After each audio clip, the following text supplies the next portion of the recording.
সালামু আলাইকুম বাগান থেকে আপনাদের সবাইকে স্বাগতম। আজকে আমি দেখাবো আপনাদেরকে আমার বাগানে দুটো নতুন সংযোজন। একটা হলো ক্ষীরা গাছ। আমি এখানে এক লাইনে অনেকগুলো ক্ষীরা গাছ লাগিয়েছিলাম 4 দিন আগে।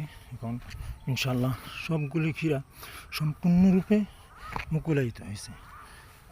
তারপরে আরেকটা নতুন জিনিস যোগ করেছি, সেটা হলো লাউর বিচি রোপণ করেছিলাম 7টা গোবর টোবর সার দিয়ে। আজকে এসে দেখলাম 5টা অঙ্কুরোদ্গম হয়েছে, একটা উঠে নাই।